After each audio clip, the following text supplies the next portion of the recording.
Hey there. Welcome to Shadow Archives. Just a heads up, there are a few ads in the first 10 minutes, then it's completely ad-free. I know many of you listen to these stories to relax or drift off to sleep. I hope you'll give this video a chance because I truly believe you won't find stories quite like these anywhere else. Before we begin, feel free to leave a comment and tell me where you're listening from tonight. And if you enjoy these stories, please like the video and subscribe to the channel. Now get comfortable, take a deep breath, and let's begin.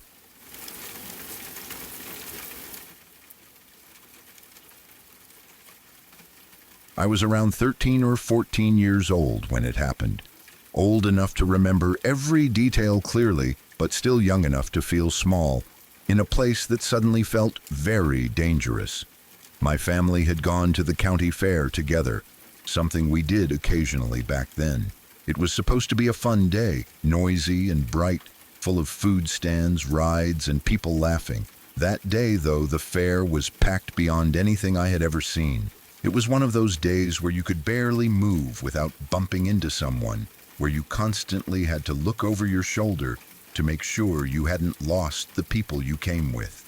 The air was loud and heavy, full of music from different directions, kids screaming with excitement, ride operators shouting instructions, and adults talking over each other.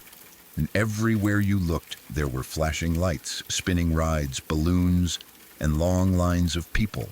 My parents, my aunt, and a few other family members were all together, trying to move as a group.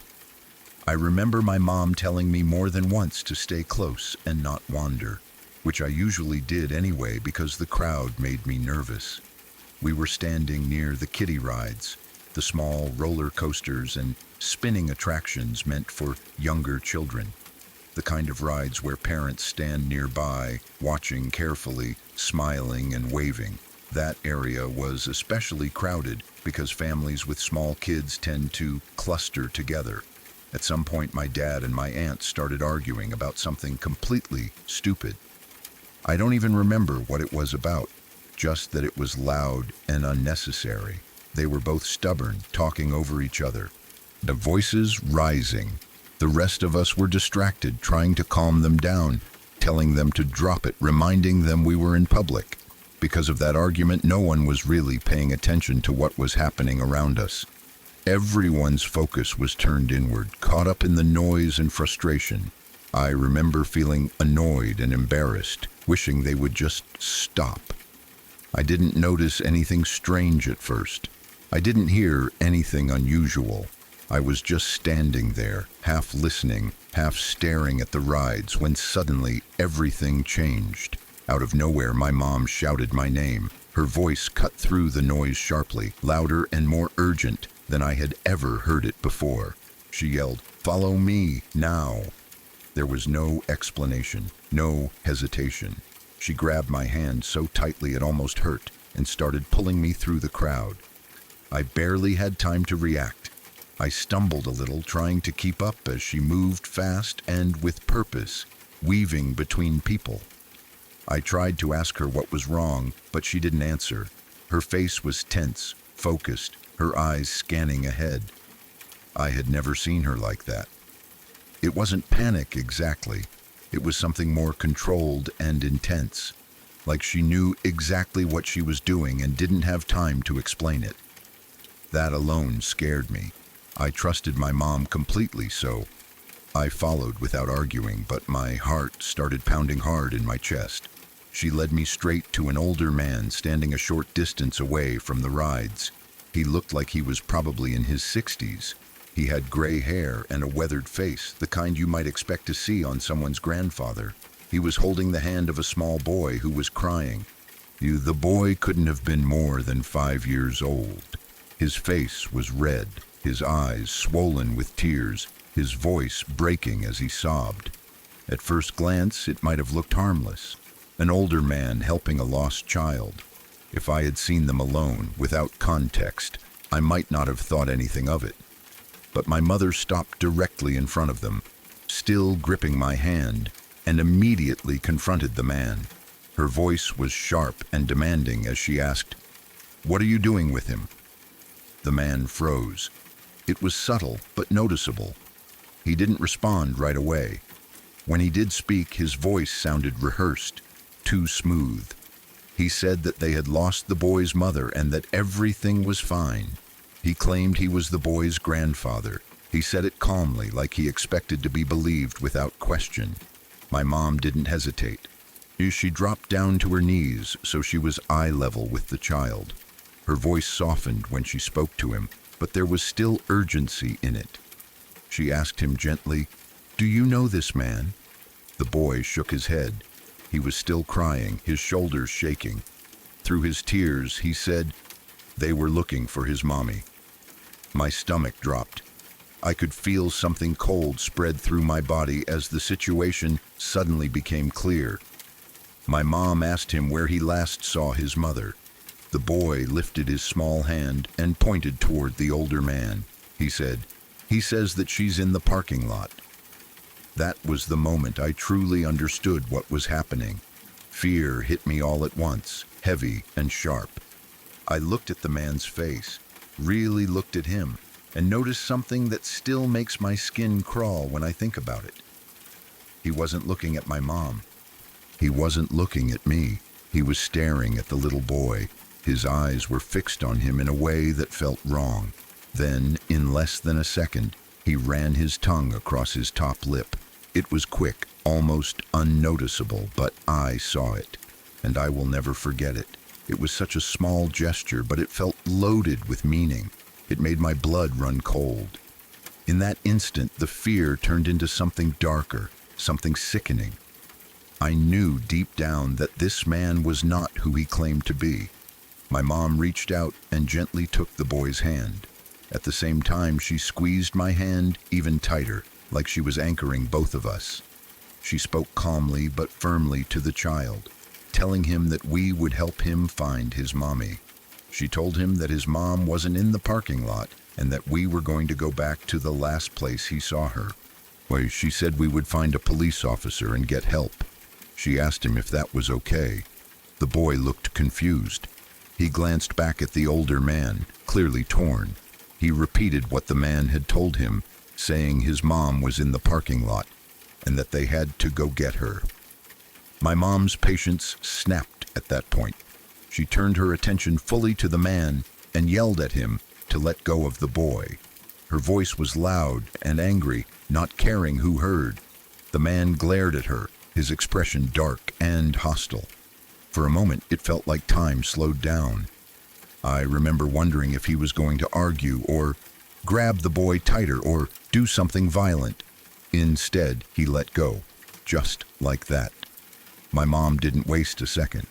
She lifted the boy into her arms, holding him securely against her. She reassured him again, promising that we would find his mom. She asked him one more time where he had last seen her. He pointed toward the entrance of one of the rides nearby. My mom and I both turned our heads in that direction for just a moment. When we turned back, the man was gone. He had disappeared into the crowd as if he had never been there at all. No one stopped him. No one noticed. He blended into the mass of people and vanished. My heart was racing. I felt shaky and unreal, like I was watching everything from a distance. My mom carried the boy quickly through the crowd, still holding my hand. We found a security officer nearby and explained what had happened as fast as we could. The officer's expression changed immediately. She grabbed her walkie-talkie and shouted, "We found him!" Those words echoed in my head. We found him. It was only then that I realized how serious the situation truly was. Moments later, a woman came running toward us. She was holding the hands of two small children, twins, and she looked frantic. Her face was pale, her eyes wide with fear. As soon as she saw the boy in my mom's arms, she broke down. She dropped to her knees and wrapped her arms around him, sobbing uncontrollably. It felt like something out of a movie, surreal and overwhelming. She hugged her son tightly, thanking my mother over and over through tears. When she was finally able to speak clearly, she explained what had happened. She was a single mother. She had let her son go on one of the rides and promised him she would wait for him at the exit. While she was waiting, one of the twins started crying. She turned away for just a moment to comfort them. When she looked back, her son was gone. Just a few moments. That was all it took. The security officer thanked my mother repeatedly. By that point, my mom was crying too. The adrenaline was wearing off, and the reality of what had almost happened was sinking in. After everything was settled, we went back to our family, who were worried because we had been gone so long. My mom explained everything to them. My dad and aunt stopped fighting immediately, their argument forgotten. My mom told them that while everyone was distracted, she had heard a distant voice cutting through the noise. A small voice crying out, "I want my mommy." Out of hundreds of people, somehow that sound reached her. She said that the moment she heard it, something inside her told her that something was wrong. She followed that feeling without thinking, trusting her instincts completely.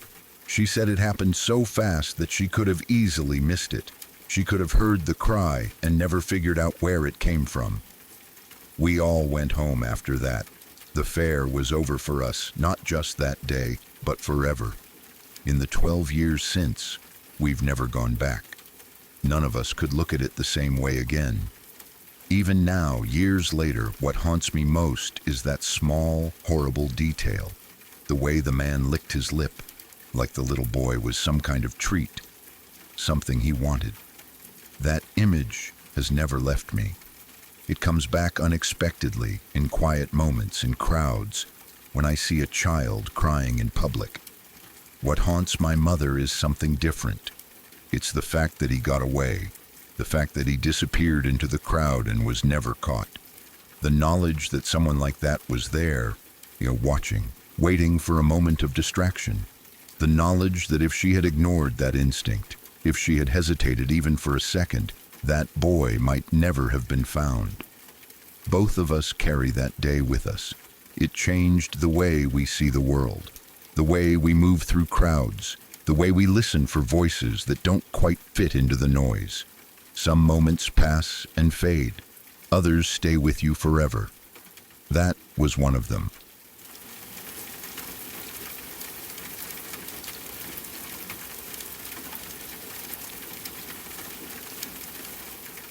I was driving back to school after spring break, heading from Boise to Eugene, and at the time it felt like a simple, ordinary trip. I had made that drive before.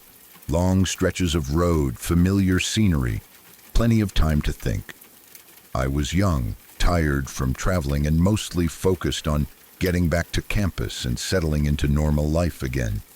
Somewhere along the way, I saw a man standing on the side of the road with his thumb out. He looked harmless enough. He had a backpack, a relaxed posture, and when I slowed down, he smiled in a way that felt friendly and grateful. I didn't think too much about it. I told myself I was helping someone out, that it was just a ride for part of the way. I pulled over and let him get in. At first, everything seemed fine. He thanked me over and over, talked easily, and asked polite questions about where I was headed. He laughed at small things, told a few jokes, and came across as the kind of person you'd expect to meet on the road. I remember feeling relieved, even a little proud of myself for stopping. We talked about school, travel, and nothing in particular. He didn't seem dangerous. If anything, he seemed happy to have company. As the miles passed, though, something slowly started to change. It wasn't sudden, not at first. His tone shifted just a little. The friendly questions turned into statements. He began telling me what routes I should take, how fast I should drive, and what I should or shouldn't do. At first, I brushed it off as harmless backseat driving. People get restless on long trips. I tried to keep things light, but he wasn't really joking anymore. His voice became sharper, and his laughter disappeared. The longer we drove, the more uncomfortable I felt. He started criticizing small things like how I held the steering wheel or how often I checked my mirrors. He leaned forward in his seat more, invading my space. His mood swung from quiet to irritated without warning. I remember gripping the wheel a little tighter, telling myself I was overthinking it, that I just needed to get him to a place where he could find another ride. Eventually, I decided to stop for gas and use the bathroom. I pulled into a station, relieved to be in a public place. As I was getting ready to step out, he looked at me and told me to leave the keys in the car. The way he said it wasn't casual. It wasn't a suggestion. It was an order. Something about that moment hit me hard. Every instinct I had told me not to do that. Without saying much, I took the keys with me and got out. Inside the station, I tried to calm myself down. I told myself that I was safe for the moment, that there were people around. I went to pay for the gas, and before I could even finish, he came in behind me. He stood close, too close, and told the cashier to add a pack of cigarettes to my bill. I was shocked by how bold he was, like he assumed I would just go along with it. I looked at the cashier and said clearly that I wasn't paying for any cigarettes. The tension in the room felt thick, even though no one else seemed to notice. When we got back outside, I decided I was done. I told him he needed to find another ride. I tried to keep my voice steady, but my heart was racing. He stared at me for a moment, his face hard, and then he got back into the car anyway. He told me to shut up and drive. There was no mistaking the threat in his voice. For the next 50 miles, neither of us said a word. The silence was heavy and terrifying. I could feel him watching me, every movement, every breath. My mind raced through worst-case scenarios. I thought about pulling over again, but I was afraid of what he might do if I stopped in a quiet place. I kept driving, hoping I could reach a busier area or find a way out. Then, without warning, he snapped. He started yelling, screaming that he needed a cigarette, cursing at the top of his lungs. His anger felt explosive, like it could turn physical at any second. I told him as calmly as I could that if he wanted a cigarette, he would need to find another ride. That seemed to shut him up for a while, but the tension never left. After we passed Salem, he grew more agitated. He started talking about how he had to be in Los Angeles by the next day. He said it like it was my responsibility, like I owed him something. I told him that Eugene was coming up and that he wouldn't have any trouble catching another ride there. That was when his tone changed again, becoming darker and more threatening. About 10 miles before the exit, he told me that I was going to drive him to Los Angeles, or else. He didn't explain what "or else" meant, but he didn't have to. I understood. My fear turned into something sharper, more focused. I knew I had to do something. About 5 miles past the Eugene exit, I saw a state police car coming up behind us. My heart started pounding. I hadn't planned anything yet, but I knew this was my chance. The hitchhiker noticed the car, too. He told me to slow down and let the police car pass. That was the moment I knew how serious this was. He didn't want any attention. Instead of slowing down, I did the opposite. I sped up, cut in front of the police car, and started tapping my brakes. It was reckless, but I was desperate. The hitchhiker started screaming at me, telling me to stop, telling me to let the officer go by. I ignored him and kept going until the police car pulled behind us and turned on its lights. He was shaking now. His voice changed again, this time filled with panic. He told me not to do or say anything stupid. As soon as I pulled over, I grabbed my keys, jumped out of the car, and ran straight back to the police vehicle. I told the officer everything as quickly as I could, my words tumbling over each other. I don't even remember exactly what I said, just that I needed help and that the man in my car was threatening me. The officer took me seriously right away. He called for backup and told me to stay with him. Another police car arrived, and together they approached my vehicle. They ordered the hitchhiker out at gunpoint. Watching that happen felt unreal, like I was seeing it through someone else's eyes. As they pulled him out and walked him back to their car, he was screaming, He yelled that he should have killed me earlier. Hearing those words out loud sent a chill through my entire body. I realized just how close I had come to something far worse. In the days that followed, I tried to go back to my normal life, but everything felt off. I jumped at sudden noises. I replayed the drive over and over in my head, wondering what would have happened if I hadn't picked him up, or if I hadn't acted when I saw the police car. A few days later, one of the officers called me. He said he needed more details about what had happened, from the moment I picked the man up until the arrest. I told him everything again, slowly this time, filling in as many details as I could remember. Then he told me something that still haunts me. He said the man had 3 outstanding warrants for murder, 3 that they knew of. He told me that if I hadn't done what I did to get their attention, they had no doubt that I would have been another victim. The words hit me hard. I had suspected I was in danger, but hearing it confirmed like that was overwhelming. The officer explained that the man was extradited to Texas for 2 of the murders and that he was now on death row. For years after that day, I had nightmares. I dreamed about the car, the road stretching endlessly ahead, his voice yelling in my ear. Sometimes I dreamed that there was no police car, that I kept driving until something terrible happened. Other times I dreamed that I froze, that I didn't act in time. Even when I was awake, the memory followed me.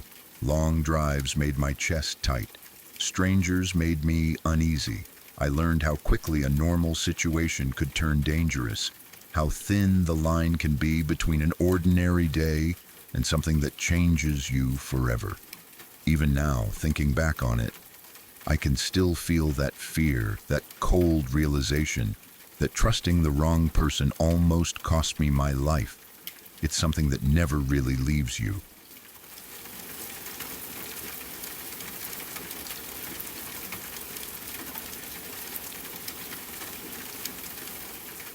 June 8th, 1980, is a date that never left me. I didn't know at the time that it would become something I'd carry with me for the rest of my life. Back then, it was just another ordinary day, the kind that feels forgettable while it's happening.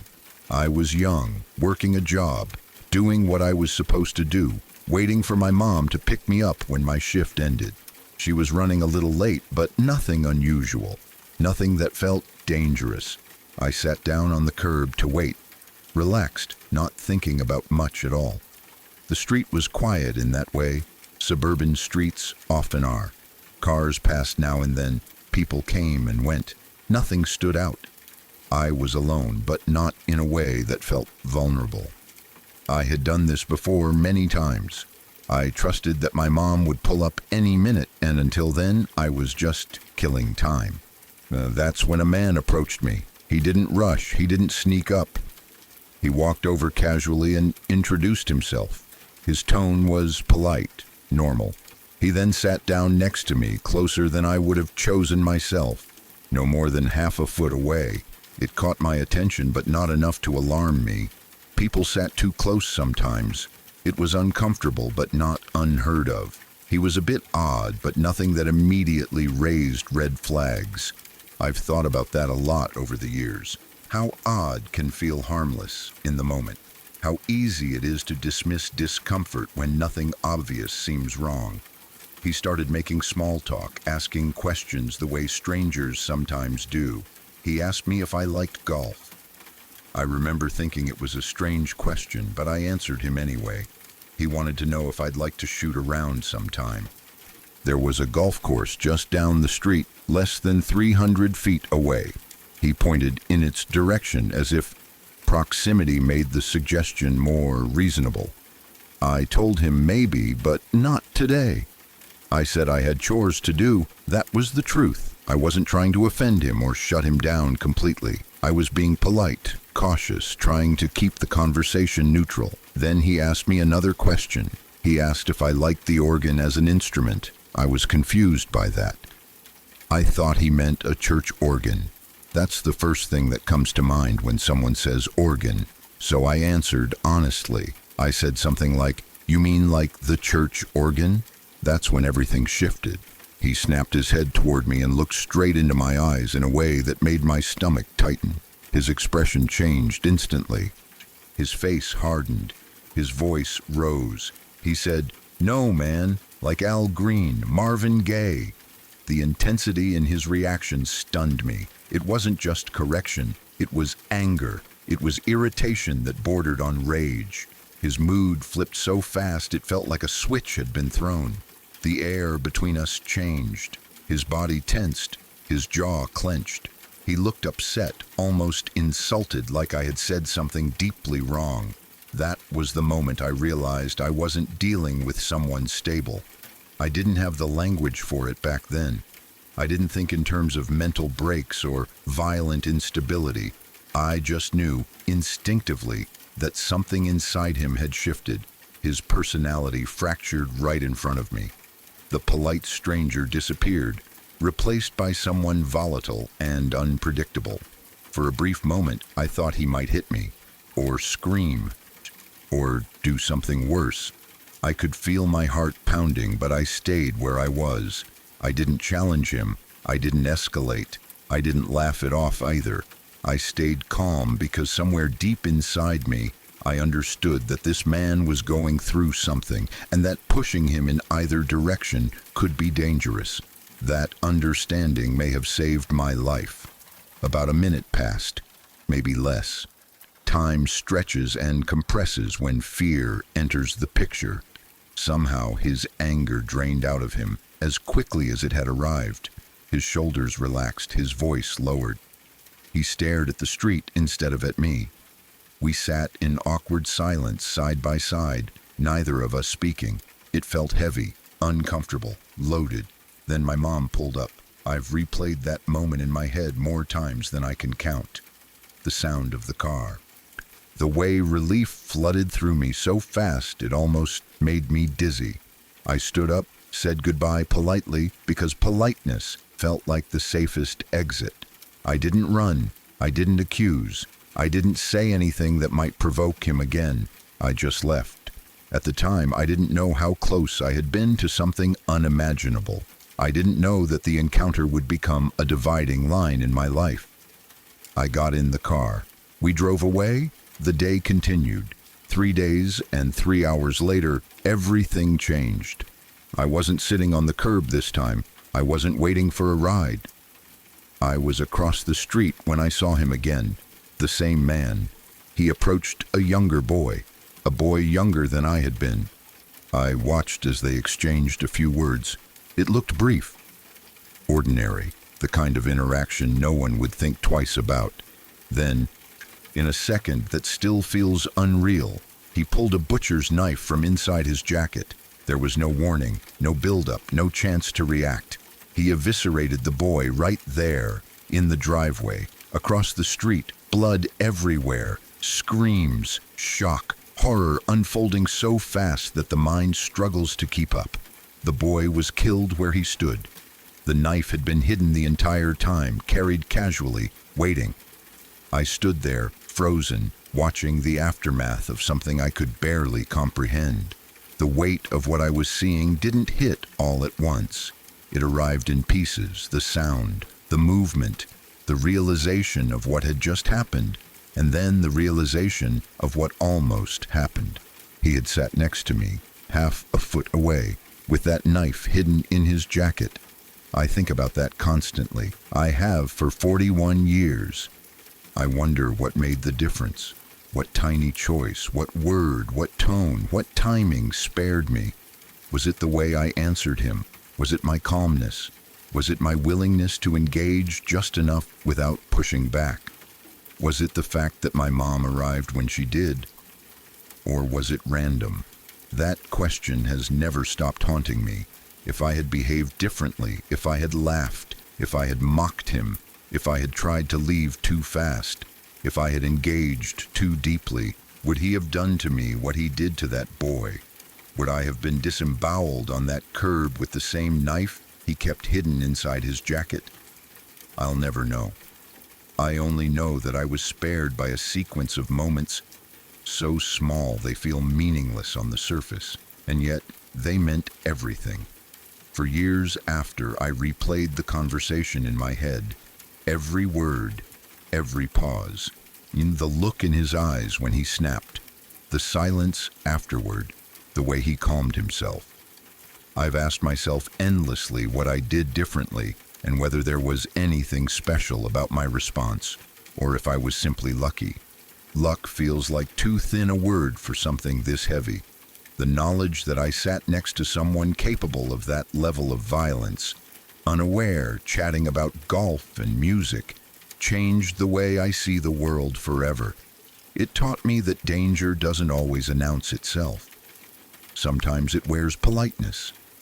Sometimes it sounds like small talk. Sometimes it sits down beside you and asks harmless questions. I learned that people can fracture in seconds, that personalities can shift without warning, that rage can live just beneath the surface, waiting for the wrong word or the wrong moment. Even now, all these years later, the memory hasn't faded. It hasn't softened. It hasn't become less vivid. If anything, it has sharpened with time. I still wonder why I lived and that boy didn't. I still feel the weight of that question pressing on me every year as the date approaches. This Sunday marks 41 years. 41 years of wondering. 41 years of gratitude tangled with guilt. 41 years of carrying a story that never really ends. I know the man's name. I know mine. I know the exact date and time that changed everything. But what I don't know, and what I will never know, is the answer to the question that has followed me through decades of life. What did I do differently? Or did I simply walk away by chance, leaving someone else to stand where I once had? That uncertainty is something I will carry for the rest of my life.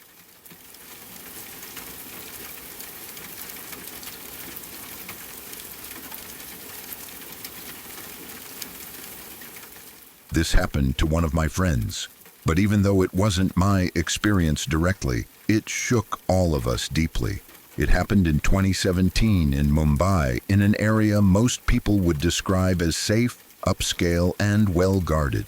The kind of neighborhood where you assume nothing truly bad can happen because the buildings are expensive, the streets are clean, and everyone seems successful and busy with their own lives.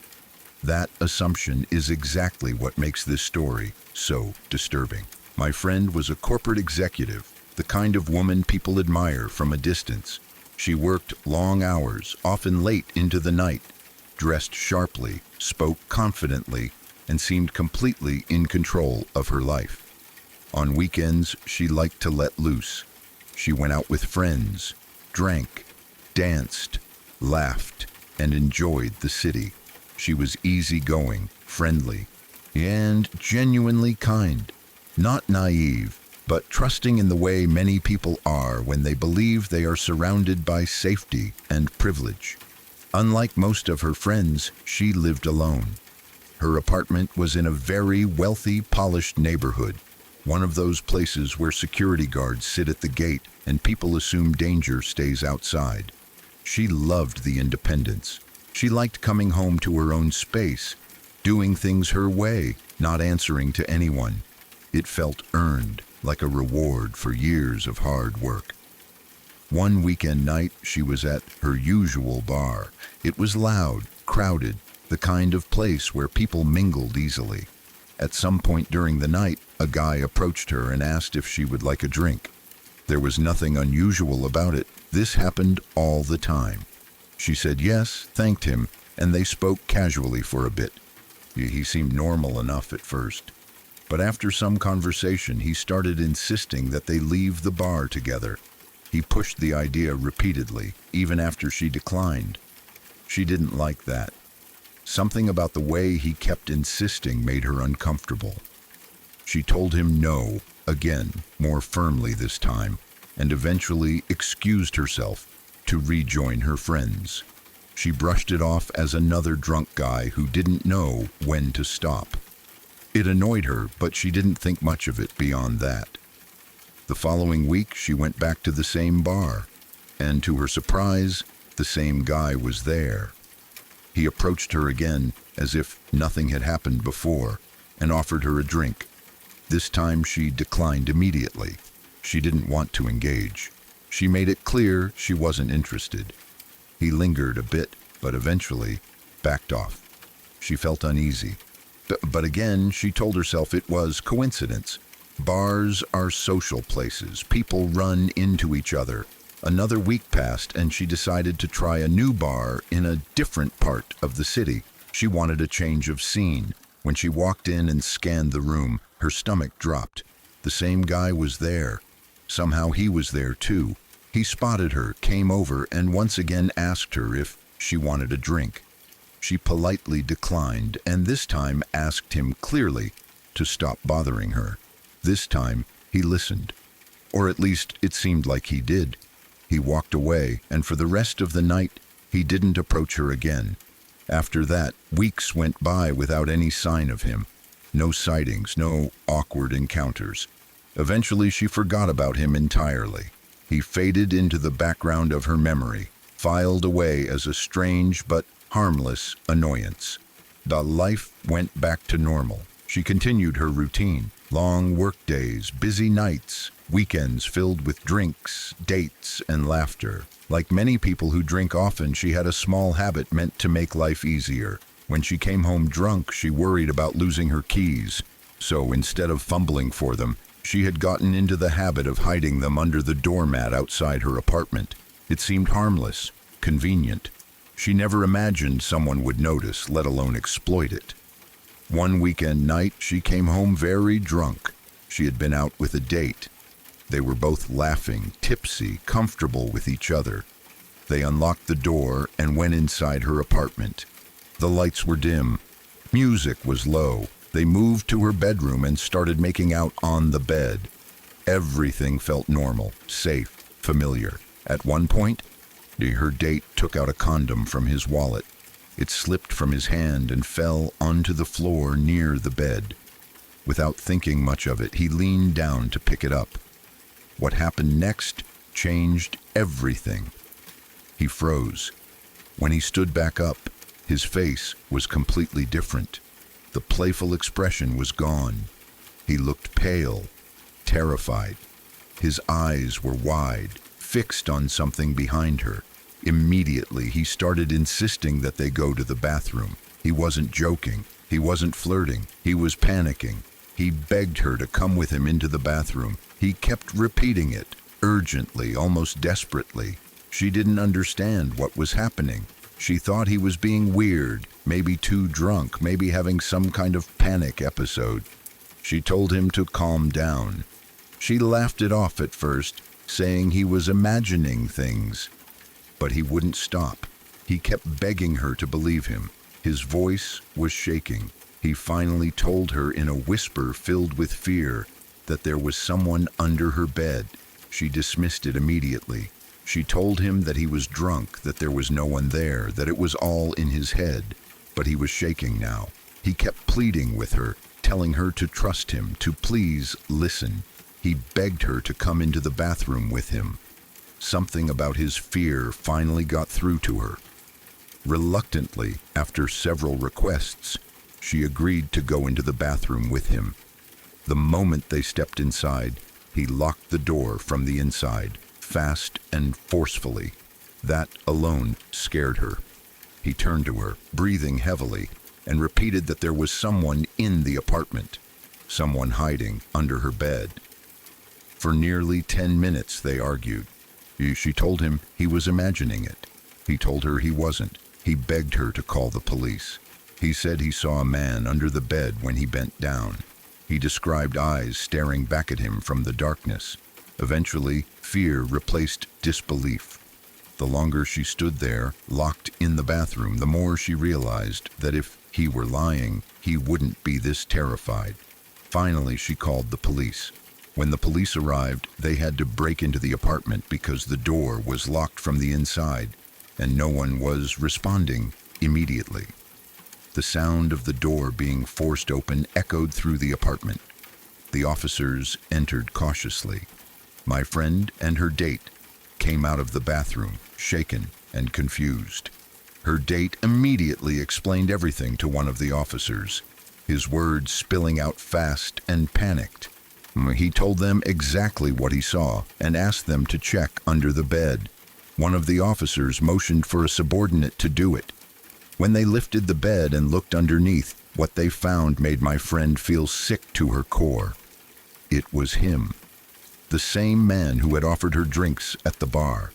The same man she had seen again and again, who had disappeared weeks earlier. He was hiding under her bed, silent, waiting. She screamed. The man was arrested on the spot. Later, during interrogation, he admitted everything. He had been stalking her for over a month. He knew her routine. He knew where she worked. He knew which bars she went to. He knew her friends. He knew when she came home drunk. He knew where she hid her keys. He had been watching. If it hadn't been for the quick thinking of her date, if the condom hadn't fallen, if he hadn't bent down at that exact moment, she would have never known he was there. The police told her plainly that the man intended to rape her and then kill her later that night. That knowledge destroyed something inside her. After that night, she never felt safe in her apartment again. The neighborhood no longer felt secure. Her independence no longer felt empowering. Every sound at night made her jump. Every shadow felt threatening. She moved out not long after. Therapy became part of her life. So did fear. For the rest of us, the story became a warning, a reminder that danger doesn't always look dangerous. Sometimes it looks polite, sometimes it offers you a drink. Sometimes it waits patiently and quietly, believing it owns you. And the most terrifying part is knowing how close she came to never being able to tell this story at all.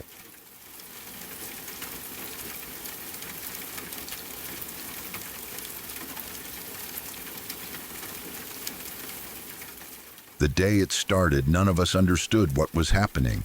It began quietly, but with a kind of tension that you could feel in the air before anyone explained anything. Police cars started appearing near our place of work, not just one or two, but several.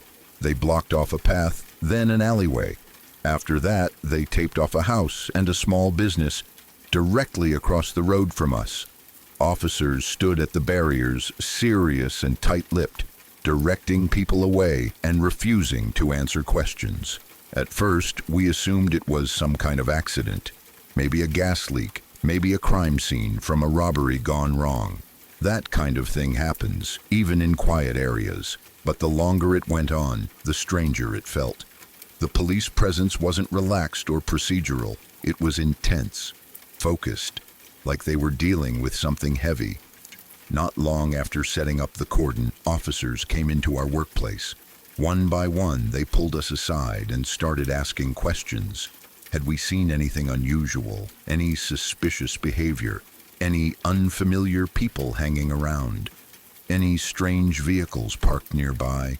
Had we noticed anything off in the last few days, weeks, even months? They asked calmly, professionally, but they would not give us a single detail in return. Every time someone asked what was going on, the answer was the same. They couldn't say. It was an ongoing investigation. They just needed our cooperation. That only made things worse. When police won't tell you anything, but are clearly taking something seriously, your imagination fills in the gaps very quickly.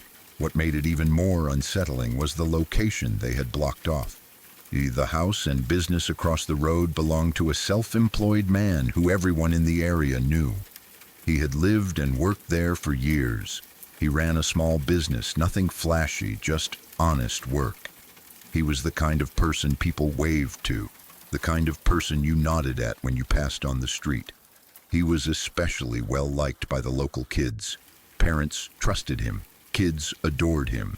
He was known for fixing bicycles for free, especially for kids who couldn't afford repairs. If a chain came loose or a tire went flat, he'd sort it out without asking for anything in return.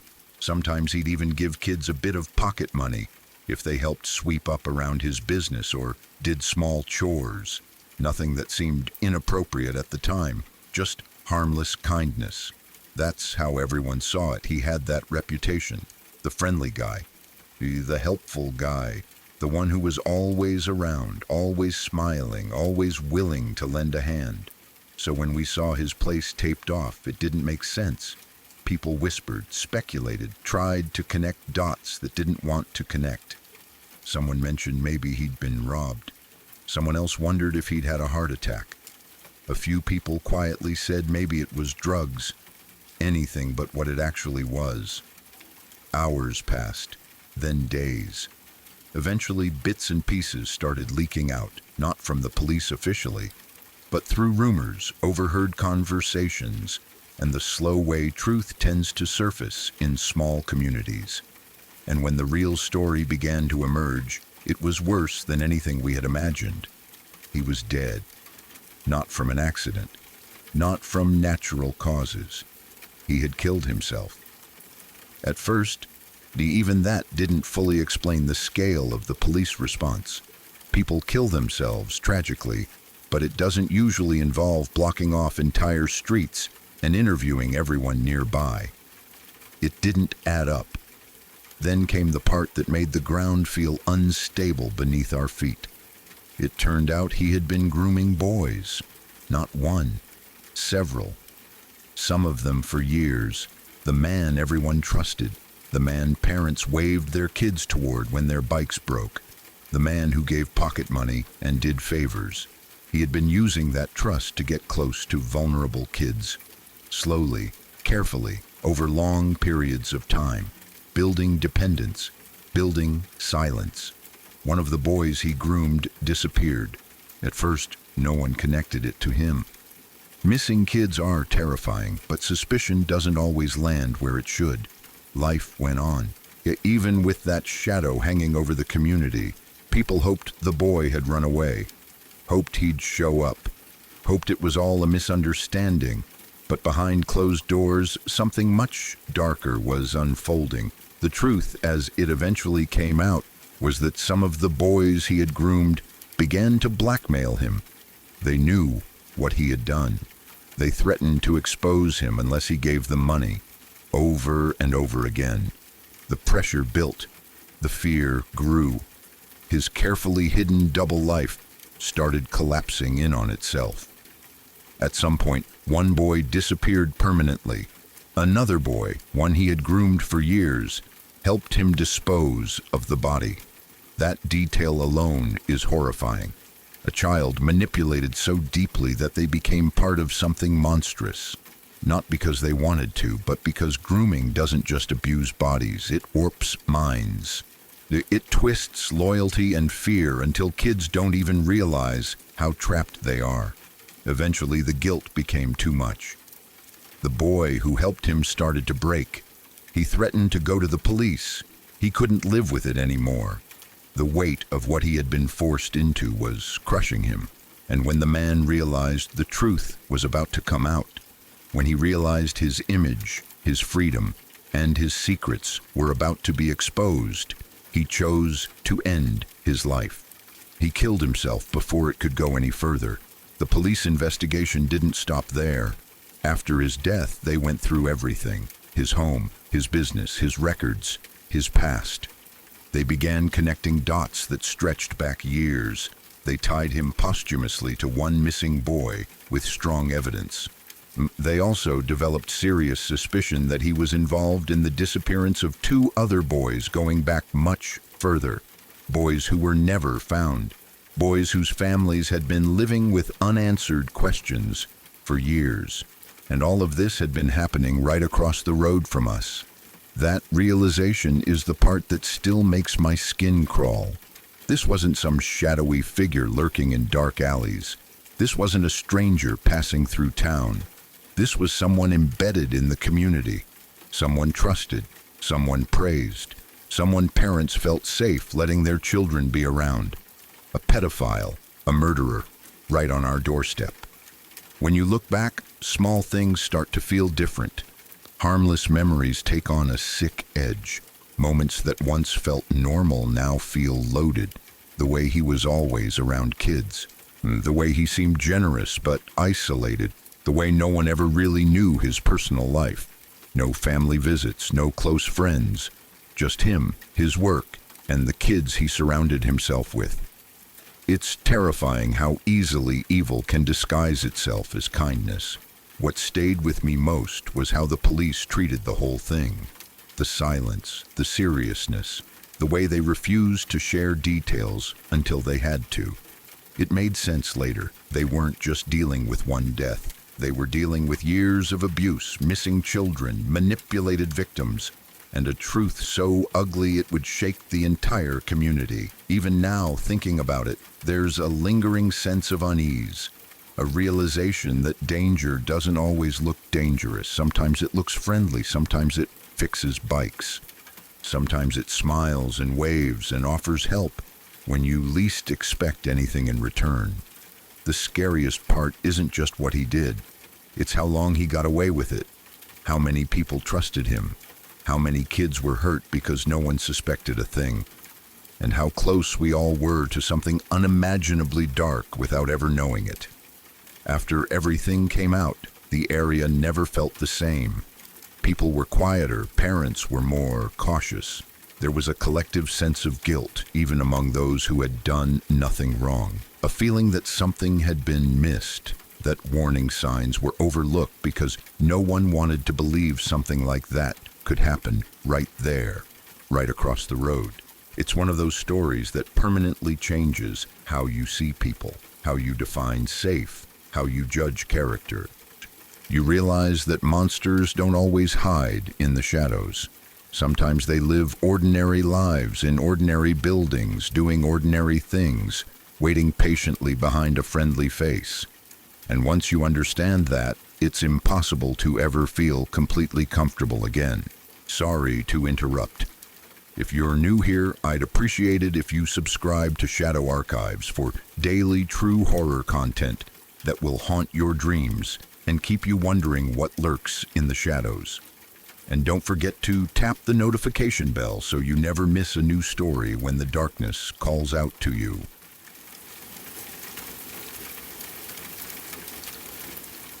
I live in Lebanon. When people hear that, most of them now immediately think of one thing, even if they don't say it out loud. Beirut, the explosion, the videos that went viral, the shockwave caught on cameras and phones, the slow-motion destruction replayed on news channels over and over. What people don't understand is that for those of us who were there, it wasn't a clip on a screen.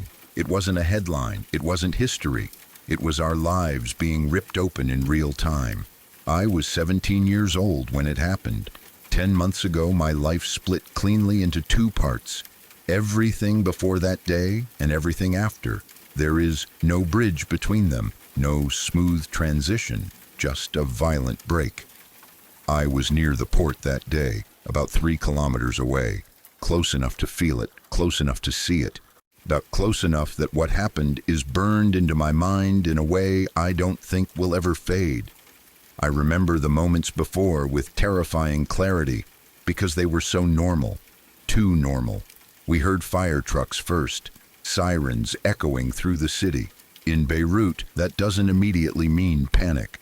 Fires happen, accidents happen, people gathered, looked toward the sound, assumed it was another routine emergency. I remember thinking it was just a fire, something bad, sure, but not something world-ending. No one ran, no one screamed, no one knew. Then there was a small explosion, not the big one, not the one everyone talks about, a smaller pop. A warning shot, even though none of us understood it as one. I remember the sound, sharp and strange, and then something even worse happened. Everything went quiet, not normal quiet, not the absence of noise you get late at night. This was a thick, unnatural silence, like the world itself had stopped breathing. It lasted maybe a minute, maybe less, maybe more. Time didn't behave normally after that. But in that silence, I felt something was deeply wrong. The air felt heavy, wrong, pressurized, like reality itself was holding tension. I looked up. There was a mushroom cloud in the sky. I didn't have time to process it. I didn't have time to think, this looks like a bomb, or this looks like something out of a movie. My brain barely registered the image. Before everything exploded, the shockwave hit. It wasn't just sound, it wasn't just force. It was like the air itself turned solid and slammed into us. Buildings didn't crack. They didn't crumble slowly. They collapsed. Walls folded. Windows didn't shatter. They became weapons. Concrete turned into dust and shrapnel. Cars were thrown like toys. The ground felt like it jumped. Within a radius of around 20 kilometers, nothing was the same. Our house didn't survive. It didn't get damaged. It didn't need repairs. It was turned into stones, rubble, pieces. The place where memories lived became debris in seconds. Everything familiar vanished so fast it felt like magic, except it was the worst kind of magic imaginable. I don't remember being thrown. I don't remember falling. I remember noise, pressure, heat, and then chaos. Absolute chaos. When we were rescued by firefighters, I thought the worst part was over. I was wrong. What we saw after is something I don't know how to explain without my chest tightening even now. The streets were unrecognizable. Buildings peeled open like paper. A smoke everywhere. Dust so thick it coated your mouth and lungs. The sky wasn't normal anymore. It had turned red. Not metaphorically, literally red. The sun filtered through smoke and chemicals and destruction until everything looked like it was happening inside a nightmare. And then there were the bodies. So many bodies, people ripped apart, people bleeding out on the ground, people screaming for help that never came, people already gone, eyes open, faces frozen in shock. I saw limbs that weren't attached to anyone anymore. I saw blood pooling in places where there used to be sidewalks. I saw people trying to hold others together with their bare hands, crying, begging, screaming names into the air. The sound is what stays with me the most. Everyone was screaming, not just crying, screaming. Parents screaming for children. Children screaming for parents. People screaming in pain. People screaming because they couldn't find anyone. Sirens layered over human voices until it felt like the city itself was screaming. I was 17 years old, standing in something that felt like the end of the world. People online say it looked like a nuclear explosion. They say it was one of the most powerful non-nuclear blasts in history. They compare it to Hiroshima and Nagasaki.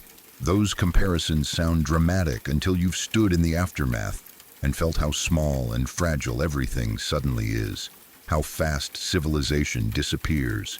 This wasn't a horror movie. There was no music, no cutaway, no safety. This was real. This was my city, my people, and some of them were my family.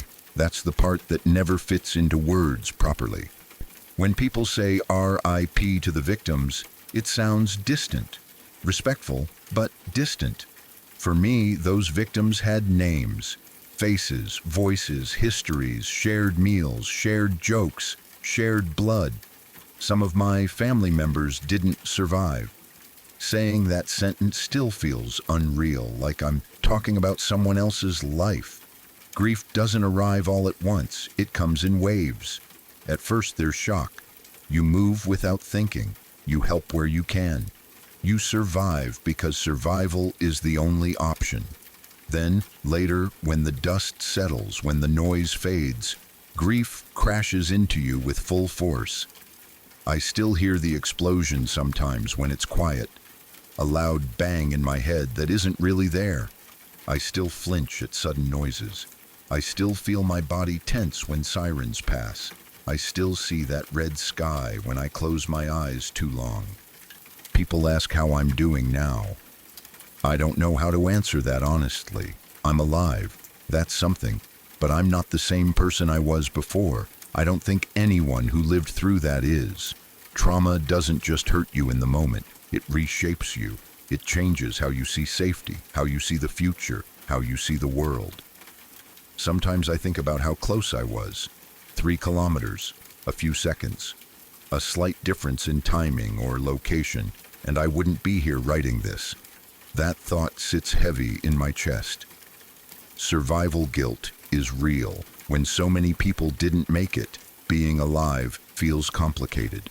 What scares me most isn't just the memory, it's knowing how fragile everything is, how quickly life can be erased by negligence, corruption, and silence, how a normal day can turn into mass death without warning, how kids like me can be forced to see things no human should have to see.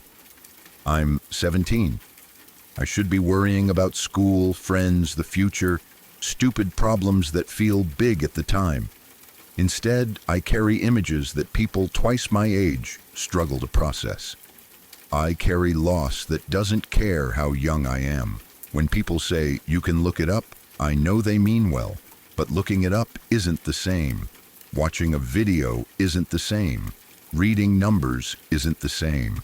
Standing in the blood and rubble is different. Smelling it is different. Hearing it is different. This wasn't history. This wasn't a lesson. This was my life collapsing around me. I don't know when the nightmares will stop. I don't know if they ever will.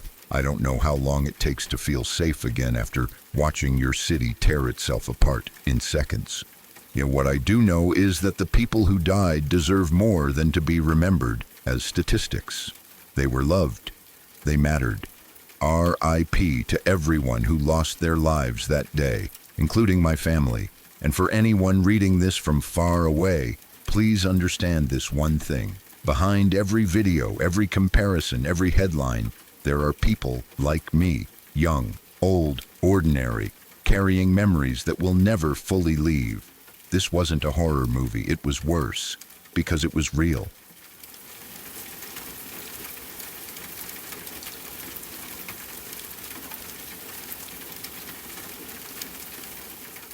In a small hometown like mine, news doesn't travel slowly. It spreads fast, carried by phone calls, whispers, social media posts, and the uneasy looks people give each other when something feels wrong. The day word got out that a 7-year-old girl was missing, everything else stopped mattering. Work paused, plans were canceled.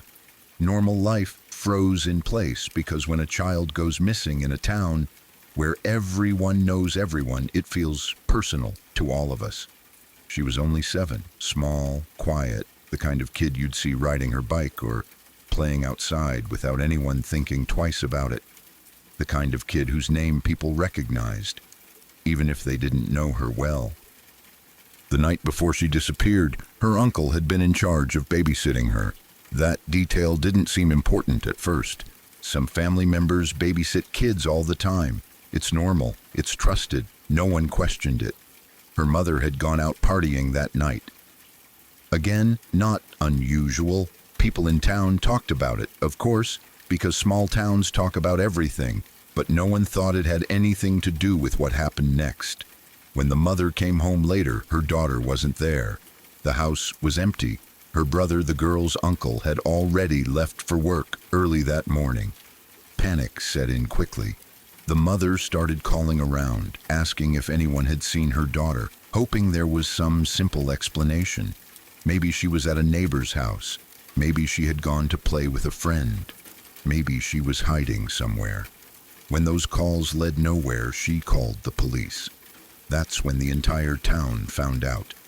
Police notified the community that a child was missing. Almost immediately, people started gathering. Search parties formed without being asked. Cars lined the streets. People walked through fields, wooded areas, ditches, and back roads. Everyone wanted to help.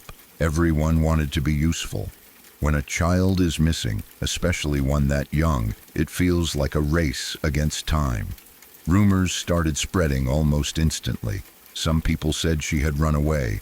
Others claimed she was upset the night before because her uncle wouldn't play with her. That rumor caught on quickly because it sounded harmless enough to be believable. Kids get upset. Kids act out. People clung to that idea because it was easier to imagine than the alternatives. A runaway child can be found. A missing child could still be alive. Hope, even when it's fragile, is powerful. As the day went on with no sign of her, fear began to creep in. That night, the town held a candlelight vigil. People gathered together, holding candles, standing shoulder to shoulder, praying for her safe return. Parents hugged their own kids tighter. Strangers comforted each other. Everyone shared the same quiet thought. Please let her be okay. The uncle was there too. That's one of the details that hurts the most to think about now. He stood among the community, surrounded by people who trusted him, who believed he was just another worried family member. No one suspected a thing. No one could have imagined what had already happened. Days passed. The search continued. Hope started to fade, but it didn't disappear completely. People kept looking. They kept praying. They kept believing that maybe she'd be found alive somewhere. Then the truth came out. Her uncle came forward and confessed. What he said shattered the town in a way that's hard to describe. He claimed that she had impaled herself on a stick outside, that she was badly injured, and instead of calling for help, instead of rushing her to a hospital, instead of doing the one thing any sane adult would do, he said he had to put her out of her misery. Those words alone are enough to make your stomach turn. According to his confession, he slashed her throat. He stabbed her in the heart 5 times. He wrapped her small body in plastic wrap and dumped her in the woods. Like she was nothing, like she was disposable, like she wasn't a child who trusted him, who depended on him to keep her safe. The violence of it is impossible to fully process.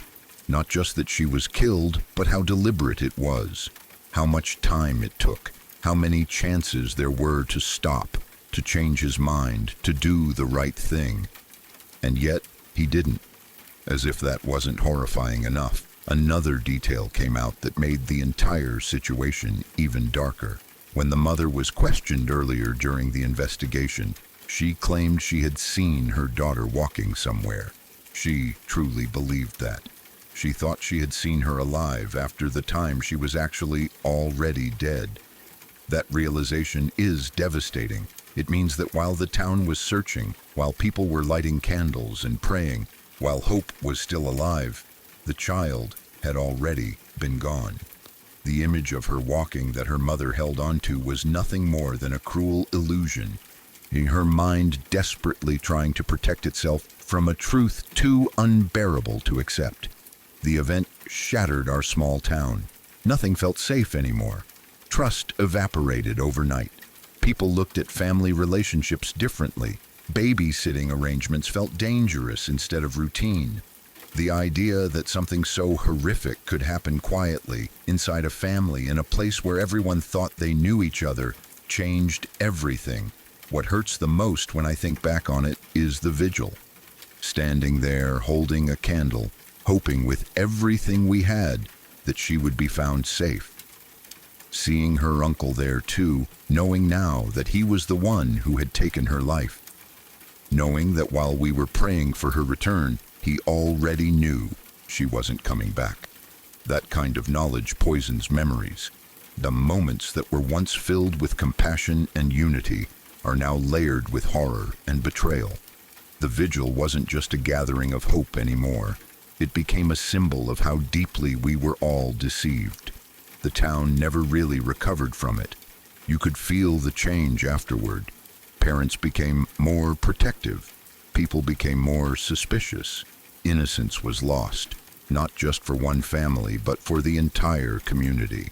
There was a collective understanding that evil doesn't always come from strangers or dark alleyways. Sometimes it comes from inside your own home. Sometimes it wears a familiar face. Looking back, it's heartbreaking to realize how many people were involved in that search. How many people cared. How many hearts were breaking in real time. And yet, none of us could save her. None of us knew the truth while there was still time. The cruelty of it is overwhelming. A child trusted to the care of someone who was supposed to protect her. A community united in hope while unknowingly standing alongside her killer. A mother clinging to a memory of her daughter alive, when reality had already taken her away. Even now, years later, it still feels unreal. It feels like something that shouldn't be possible in a place so small, so familiar. But it was possible, and it happened. That little girl deserved safety. She deserved love. She deserved to grow up. Instead, her life ended in violence and betrayal, and the people who loved her were left with grief that never truly fades. The town learned a painful lesson that day, one that stays with you forever, that sometimes the scariest monsters aren't hiding in the dark. Sometimes they're standing right beside you, holding a candle, pretending to pray.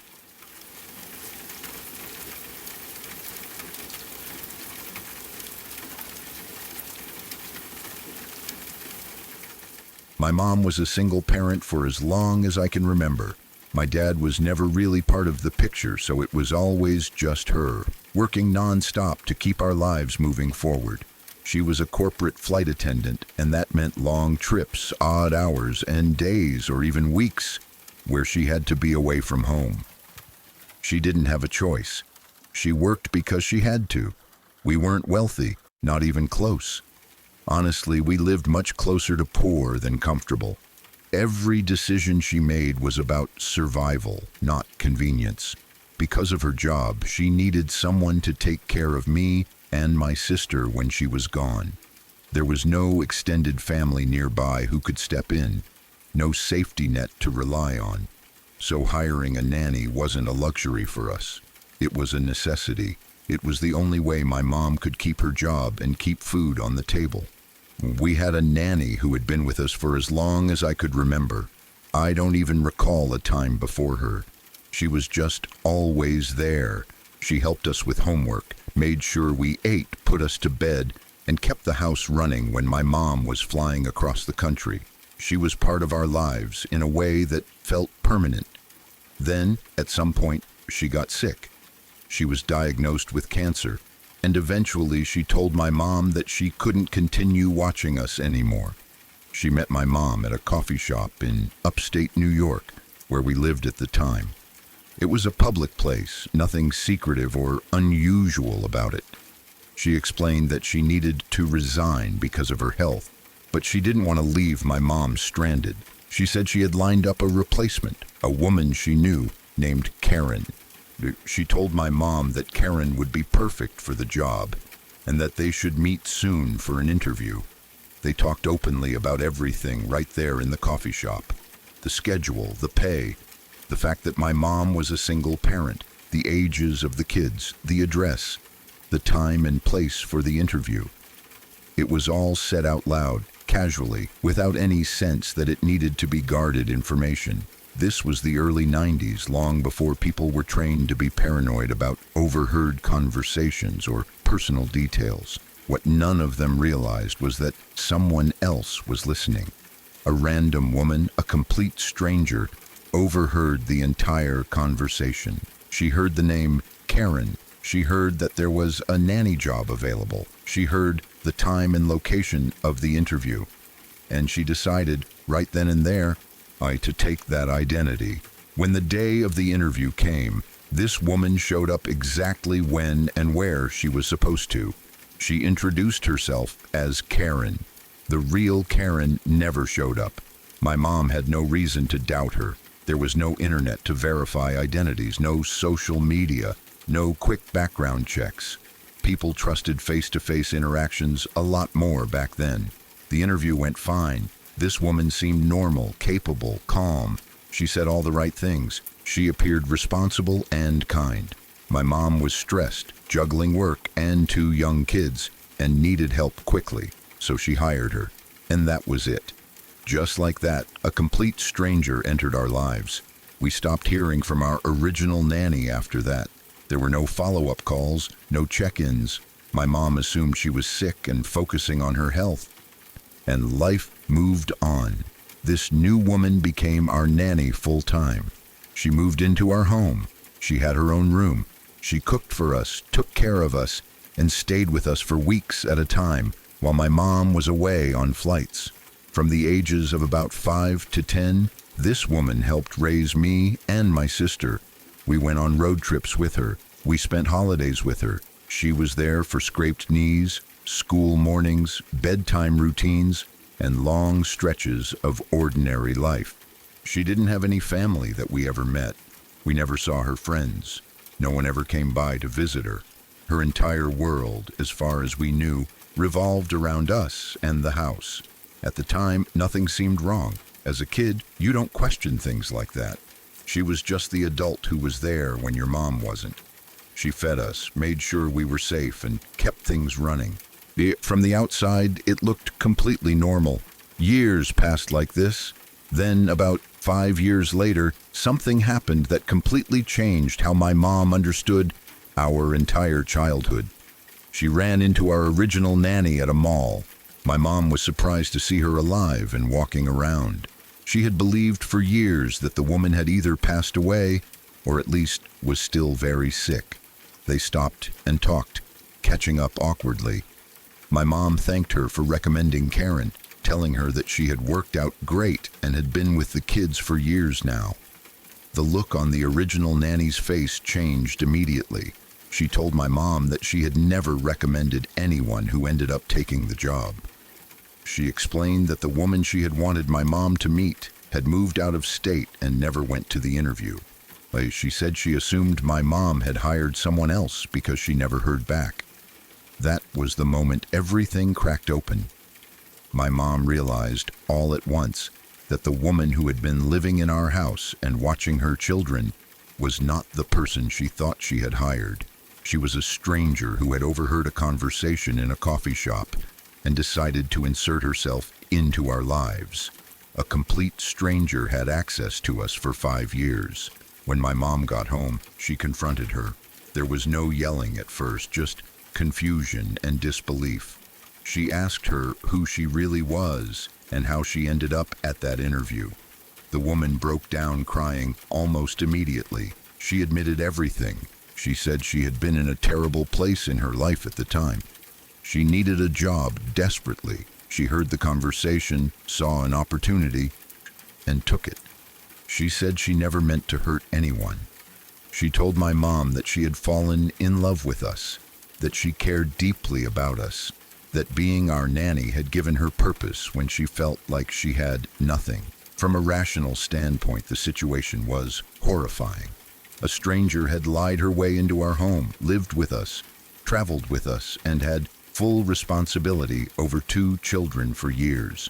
From an emotional standpoint, it was complicated. Nothing bad had happened. We were safe. We were healthy. We were alive. My mom had to make a decision with no rule book. This was the early 90s. Parenting standards were very different. There were no viral cautionary tales, no constant news cycles reminding people of worst-case scenarios. My mom was exhausted, scared, and processing years of trust unraveling in a single conversation. In the end, she made a decision that sounds wild by today's standards. She basically said, "You've been watching my kids for this long, and they're still alive." She allowed her to continue being our nanny until I was old enough to watch my sister myself. And that was that. No police reports, no legal action, no dramatic ending, just life continuing in the strangest possible way. Looking back as an adult, the entire story feels unreal. The idea that a random person could overhear a conversation, steal an identity, and raise someone else's children for years without anyone knowing is terrifying. It's the kind of thing that sounds impossible now, but it happened. What haunts me most isn't that something bad happened. It's that something bad could have happened so easily. There were no safeguards, no checks, no systems to stop it. Just trust, exhaustion, and necessity. It's one of those stories that perfectly captures a certain era of parenting. Less fear, more blind faith, and a lot of improvising. People did what they had to do to survive, even if it meant taking risks they didn't fully understand at the time. Whenever I think about it now, I feel a strange mix of gratitude and unease. Gratitude that nothing terrible happened. Unease knowing how close we were to something that could have gone very differently. That's 90s parenting for you. Full send, no safety net, and hoping for the best.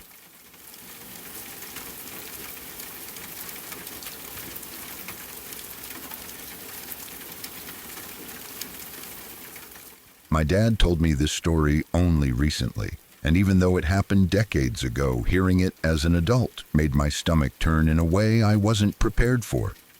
I was only about 3 years old when it happened. I don't remember any of it myself. I don't have images, sounds, or feelings from that night. All I have is his voice telling me what he heard, what he saw, and what he felt afterward. And somehow that makes it even worse. At the time, my mom was working night shifts. Her hours were brutal, from 10 at night until 7 in the morning. She did it because she had to. That was the reality of our lives back then. My dad and my mom were both exhausted most of the time, doing their best to keep everything together. On those nights, it was just me and my dad in the house. A quiet house, a normal house. And nothing about it ever felt strange or unsafe, at least not until that night. I was a toddler. I slept in my own room, down the hall from my parents' bedroom. My dad told me the distance between his bed and my room was about 12 feet. Not far at all. Close enough that he could hear me if I cried. Close enough that he could get to me in seconds. That's something he always took comfort in. If I needed him, he was right there. That night started like any other. My mom left for work. My dad put me to bed. He checked on me, made sure I was asleep, and went back to his room. The house settled into that deep nighttime quiet. The kind that feels heavier when you're the only adult awake or trying to be awake. Eventually, my dad fell asleep. Sometime later, he was jolted awake by screaming. Not just crying. Screaming. He told me it was the kind of scream that rips you out of sleep instantly. The kind that tells you something is wrong before your brain even has time to catch up. I was screaming his name over and over. My dad said his heart was already racing as he threw the covers off and jumped out of bed. As he stood up, still half asleep but fully alert, he heard something else. He told me this part slowly, like even now he has to choose his words carefully. He said that while he was only about 12 feet from my room, while he was moving down the hallway toward me, he heard a voice coming from inside my room. A calm voice, a quiet voice, not mine. The voice said, "Whoosh, you don't want to wake anyone." When he told me that, I felt chills run all the way down my spine, not the kind you shake off, the kind that sink in and stay there. He said it wasn't loud, it wasn't aggressive, it sounded controlled, almost gentle, like someone trying to soothe a child, like someone who knew exactly what they were doing. In that instant, my dad said his mind went to the worst possible place. He thought someone had broken into the house. He thought someone was in my room with me. He thought about kidnapping, about all the horrible things parents try not to imagine, but somehow always do. He said fear hit him so hard, it felt like his chest tightened around his heart. He didn't hesitate. He ran. He burst into my room without thinking about the door, without thinking about noise, without thinking about anything except getting to me. He was fully prepared to see someone standing over my bed. He was ready to fight, ready to grab whoever was there, ready to do whatever he had to do. But when he turned the light on, there was no one, no stranger, no shadow slipping away, no open window, no sign that anyone had ever been there. Just me. I was in my bed, lying down like nothing had happened. As soon as my dad reached me, I stopped screaming. He said I looked peaceful almost immediately, like I had just woken from a bad dream. Within moments, I fell back asleep completely. That part confused him the most. He stood there, heart pounding, scanning the room. He checked the closet. He checked under the bed. He checked behind the door. He looked out the window. Everything was locked. Everything was exactly how it should have been. There was no sign of a break-in, no footprints, no disturbed furniture, no explanation. But my dad knows what he heard. He told me he stood there for a long time, just watching me sleep, trying to understand what had happened. He tried to convince himself that maybe he imagined the voice, Maybe it was part of a dream. Maybe his mind filled in something that wasn't real because he was already panicking. But the more he thought about it, the more certain he became that he hadn't imagined it at all. He said the voice was too clear, too distinct. It didn't sound like me. It didn't sound like the TV. It didn't sound like something coming from outside. It sounded like it was inside my room, close to my bed. That night, he didn't go back to sleep. He sat awake, listening to every sound the house made, the hum of the refrigerator, the creak of the floor as the temperature changed. Every little noise felt amplified. He kept replaying the moment in his head, the exact words he heard, the tone of the voice, over and over again. When morning came and my mom returned home, he told her everything. He said she could see how shaken he was. He wasn't the kind of person to scare easily or jump to conclusions. If he was that disturbed, she knew it meant something. That night wasn't the end of it. My dad told me that after that, he barely slept for days. For the next 4 nights, he stayed awake almost the entire time my mom was at work. He slept in short bursts during the day, but at night, he stayed alert. He listened. He watched. He checked on me constantly. He said he couldn't shake the feeling that something had almost happened, or that something might try again. He went through the house, inch by inch. He checked every lock, every window, every door. He looked for anything out of place, anything that could explain how someone might have gotten in. But there was nothing. Still, he didn't trust it. He went out and bought security cameras.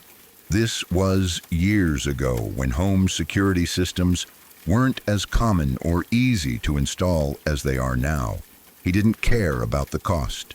He didn't care about how extreme it seemed. He installed cameras to cover every inch of the house. Hallways, doors, windows, anywhere someone could possibly move without being seen. He told me he watched the footage obsessively. Nothing ever appeared. No figures, no shadows, no unexplained movement. The house remained quiet and normal. Nights passed without incident. I slept peacefully. I never screamed like that again. I never mentioned anything strange. I grew up completely unaware that any of this had happened. Eventually, life moved on. The cameras stayed up for a long time, but slowly, the fear faded. My dad went back to sleeping at night. My mom continued working. The house returned to being just a house. And yet, that moment stayed with him. He told me that even now, all these years later, he can still hear that voice in his head, the way it sounded, the calmness of it, the certainty. He told me the thing that bothers him most isn't just that he heard something strange. It's that whatever it was seemed to know exactly what to say. It knew how to quiet a child. It knew how to avoid waking anyone else. When he finally told me this story, I didn't know what to say. I just sat there, listening, feeling that same cold feeling spread through my chest. I tried to rationalize it. Night terrors, sleep paralysis, auditory hallucinations. My mind wanted an explanation, but there's a part of me that can't ignore how real it felt to him, how seriously he took it, how much it changed his behavior afterward. This wasn't a funny story. This wasn't something he told casually. This was something he carried quietly for years. I don't remember that night. I don't remember screaming. I don't remember hearing a voice. And in some ways, I'm grateful for that. But knowing that my dad heard someone speak to me in the dark, knowing that he rushed into my room expecting the worst, knowing that he stayed awake for nights afterward just to make sure I was safe, has changed the way I think about my childhood. Sometimes I wonder what would have happened if he hadn't woken up so quickly. Sometimes I wonder who or what spoke those words. Sometimes I wonder if it really was just a bad dream layered over another bad dream, or if there was something else in that room with me. What I do know is this: when my dad finished telling the story, I had chills running down my spine that wouldn't go away. And even now, when I think about it late at night, I can almost hear that calm voice too. Whoosh, you don't want to wake anyone. And that thought alone is enough to keep me awake.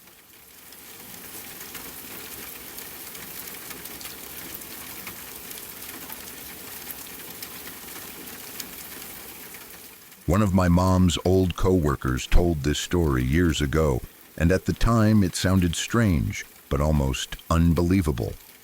As I got older and learned more about the details behind it, the story became far more unsettling than it first appeared. It's one of those encounters that, on the surface, seems completely harmless, but once you understand who was involved, it takes on a much darker weight. This happened decades ago, long before I was born. My mom's coworker was just going about her day, doing something completely ordinary. She was loading supplies into the back of a truck, struggling a bit with the weight and awkwardness of the boxes. It wasn't unusual work, and it wasn't happening in some isolated or dangerous place. It was daytime. People were around. Everything felt normal. While she was working, an older man approached her. He didn't rush up or act strange. He didn't make her uncomfortable. He simply offered to help. According to her, he was polite, soft-spoken, and calm, the kind of older man you might picture as someone's grandfather. He smiled, picked up a few boxes, and helped her load them into the truck without complaint. They made small talk while they worked. Nothing personal, nothing invasive. Just the kind of brief, meaningless conversation people have when they're sharing a task for a few minutes. When they finished, he wished her a good day and walked away. That was it. No lingering, no awkwardness, no red flags. She thought nothing of it at the time. Later, she happened to mention the encounter to her mother, just casually, the way you'd mention any stranger who did you a favor. She told her mom about the nice older man who had helped her load the truck and even mentioned his name, because at some point during their brief interaction he had introduced himself. The moment she said the name, everything changed. Her mother froze. Then she panicked. She immediately demanded to know exactly what he looked like, where this happened, and what he had said. Her reaction was extreme, completely out of proportion to what sounded like a harmless encounter. That's when she told her daughter who that man was. It was Ed Gain. Hearing that name alone is enough to make most people uncomfortable. Even those who don't know all the details usually recognize it as something bad, something infamous. He wasn't just a criminal. He was one of the most disturbing figures in American criminal history. A man whose crimes were so grotesque that they permanently scarred the cultural imagination. He was the real-life inspiration behind several fictional killers, most famously the Texas Chainsaw Massacre. His crimes influenced horror stories, movies, and legends for decades. The things he did were so disturbing that even reading about them feels wrong, like you're peering into something you weren't meant to see. And yet, here he was, helping someone load boxes into a truck. The reason this was even possible was because at that point in his life, he was no longer in prison in the traditional sense. He was being held at Mendota Mental Health Institute, which was located right near where my mom's co-worker worked. He was old by then, frail, no longer considered a physical threat. After years of confinement, he was classified as rehabilitated, at least to the extent that the system believed he could exist under supervision. From what my mom's co-worker understood later, the institute had relatively lax rules compared to high-security prisons. Patients weren't always locked down in the way people imagine. Under certain conditions, some were allowed limited movement, work assignments, or supervised activities. It wasn't the kind of place where you picture razor wire and armed guards at every corner. That detail alone makes the story unsettling. Because to her, he wasn't a monster. He wasn't a killer. He wasn't even strange. He was just an old man who offered help. After learning who he was, she replayed the encounter over and over in her mind. Every word, every gesture, the tone of his voice, the way he moved, the calmness in his demeanor. There was nothing threatening about him. Nothing that hinted at the horrors attached to his name. And that's the part that sticks with people. By all accounts, in his later years, Ed Gein was described as quiet, polite, and even gentle. Staff members who interacted with him said he was cooperative and soft-spoken. Some even described him as friendly. Age and confinement had stripped away whatever violent impulses he once had, leaving behind a shell of a man who seemed almost harmless. Almost. Knowing what he had done made that normal interaction feel surreal. My mom's coworker realized she had been standing next to someone whose actions had once horrified the entire country. Someone whose crimes had left permanent scars on real families, not just fictional characters in horror movies. There was no moment of danger in her story, no close call, no threat. And yet, the fear came afterward, not during. It came with the realization of how easily evil can wear a normal face. The human brain wants monsters to look like monsters. We want them to appear frightening, unstable, or obviously dangerous. We want warning signs. We want something that tells us to stay away. But the truth is often far more disturbing. Sometimes the most infamous people in history don't look like villains at all. Sometimes they look like aging men with tired eyes who offer to carry a box. That realization stayed with her for years. She talked about how strange it felt to reconcile the man she met with the stories she later read. The polite helper versus the criminal history. The gap between appearance and reality was almost impossible to process. It forced her to confront the uncomfortable truth that people are not always what they seem, and that history doesn't announce itself when it stands in front of you. When people later questioned the story, wondering how something like that could happen, she always clarified the same points. He was very old by then. He wasn't considered dangerous anymore. He was under institutional supervision.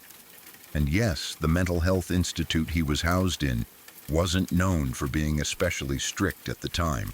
Still, none of that made it feel any less unsettling, because even if he wasn't a threat anymore, he was still Ed Gein.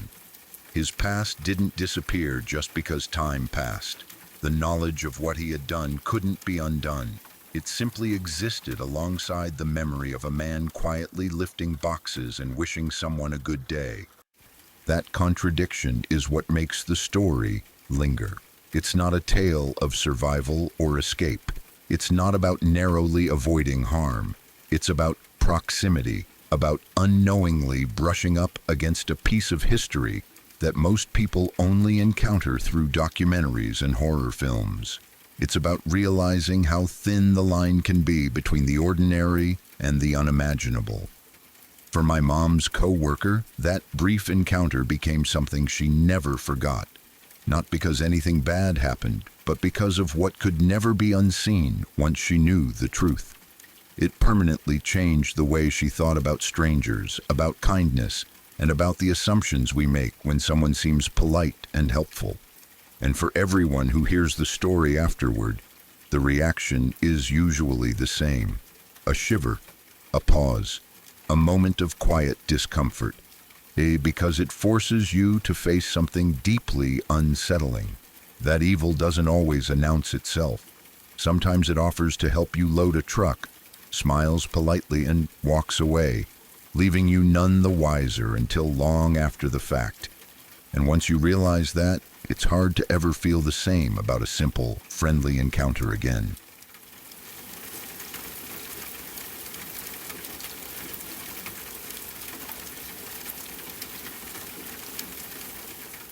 In 2018, something happened that changed the way I looked at missing person cases forever. It wasn't a story on the news or something distant that happened in another country. It was close enough to feel real in a way that settled deep into my chest and never fully left. The girl who went missing was the cousin of someone I went to high school with. Not a stranger. Not a name on a screen. Someone connected, someone human, someone who existed in the same social orbit as people I knew. She was the kind of person everyone described the same way, Bubbly, friendly, warm, the type of person who laughed easily and made others feel comfortable. She stayed in regular contact with her family and friends. She texted, she called, she checked in. She didn't disappear for hours without explanation. That was never her pattern. That's why the alarm bells went off so quickly. After about 12 hours of not hearing from her, people started to worry. Not the vague, passing worry people sometimes feel when someone doesn't reply right away. This was real concern. Her family knew something wasn't right almost immediately. Friends tried reaching her. Calls went unanswered. Messages stayed unread. There was a growing sense that this wasn't just a phone dying or someone falling asleep. Everyone started digging. People retraced her steps. They asked who she'd been with, where she'd gone, what she'd said she was planning to do. Missing person reports were filed quickly. The police got involved early, which doesn't always happen, but in this case, it did. From the outside, it looked like things were moving fast. From the inside, it still felt painfully slow. The police started questioning people close to her, friends, acquaintances, anyone who might have seen her recently. Very early on, one person stood out. The last person she had been seen with. He was questioned right from the start. Naturally, suspicion followed him, but suspicion alone isn't enough. The police questioned him, searched for inconsistencies, but initially they came up empty. No body, no clear crime scene, no solid evidence. Days passed with no real answers. Her face was shared online. Flyers went up. People talked. Rumors started. Hope lingered in that awful, fragile way it always does in missing person cases. The kind of hope that convinces you maybe she ran away, maybe she's scared and hiding, maybe she'll walk through the door any minute now. Then everything changed. The break in the case didn't come from a confession or a tip from someone who knew too much. It came from someone who lived close enough to smell something was wrong. The man's duplex neighbor called the police. They shared a basement. It was one of those unfinished shared spaces that people rarely spend time in unless they have to. The neighbor reported something strange. A tarp, blood leaking from it, not a small stain, not something that could be explained away easily. Blood actively seeping through the material. When the police arrived and went into the basement, they found what no one was ready for. A dismembered torso, wrapped tightly in the tarp. No head, no hands. All identifying marks removed. No tattoos. Nothing that could quickly confirm who it was. The brutality of it is hard to fully process, even now. The deliberate nature of it. The effort it took. This wasn't panic. This wasn't an accident followed by a desperate attempt to cover it up. This was calculated, purposeful. Someone had taken time to cut away everything that could identify her.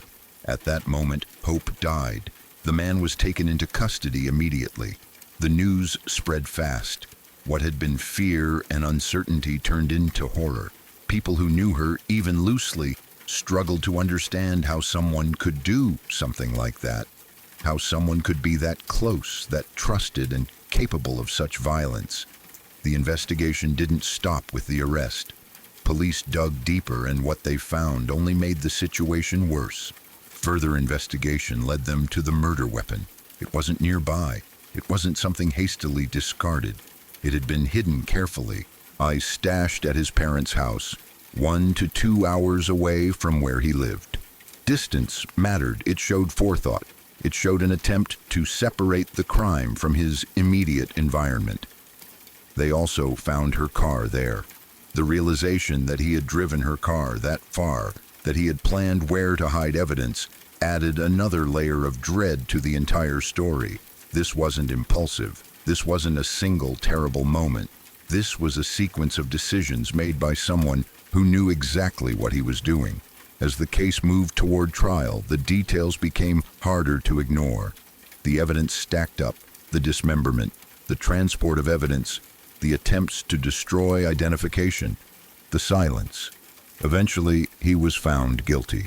He was sentenced to between 100 and 200 years in prison for murder and dismemberment. A sentence so long it essentially guarantees he will never walk free again. On paper, it sounds like justice. On paper, it sounds final. But there is something deeply unfinished about the case that still haunts people. To this day, her head has never been found, and the man refuses to give up that information. That fact alone carries its own kind of cruelty. Even after conviction, even after sentencing, even after everything was proven, he still holds on to that final piece, a last bit of control, a final way to hurt the people who loved her. Her family never got full closure. There was no complete body to bury, no final answers, just fragments and unanswered questions. The absence of her head isn't just a missing piece of evidence. It's a wound that never closes. It's a constant reminder that there are still secrets locked inside someone who will never speak. For those of us who were on the outside, connected only through social circles and shared spaces, the case left a permanent mark. It changed the way people talked about safety, about trust, about how well you can really know someone. It forced a lot of uncomfortable realizations, that someone can appear normal and still be capable of unimaginable violence. That danger doesn't always announce itself. That the people closest to you are not always the ones who will protect you. That sometimes the worst thing doesn't happen far away. It happens in a basement across from someone's home. It happens quietly. It happens while the world keeps turning. Even now, years later, her name still comes up from time to time, not in gossip, but in hushed conversations, in moments where people pause and remember her smile, her energy, the way she was always checking in, the way she vanished so suddenly. The image of that tarp leaking blood into a shared basement is something people can't forget. It represents the moment where everything became real, where hope gave way to certainty, where the truth revealed itself in the most brutal way possible. What makes it even harder to live with is knowing that some answers are gone forever, that the final details died with his silence, that no amount of time behind bars will undo what was done or fully repair what was broken. Missing person cases often end in uncertainty. This one ended in horror, and even then it didn't truly end. It just stopped moving forward, frozen in a state where justice was served but peace was not. For her family, life continues, but it is forever divided into before and after. Before she disappeared, after they learned what happened, after they realized they would never have all of her back. And for those of us who watched it unfold from close enough to feel it, the story lingers. It becomes one of those quiet reminders you carry with you, a reminder to check in, to trust instincts, to understand how fragile safety really is, because sometimes 12 hours is all it takes for a life to vanish. And sometimes, even when the truth comes out, it doesn't come out whole.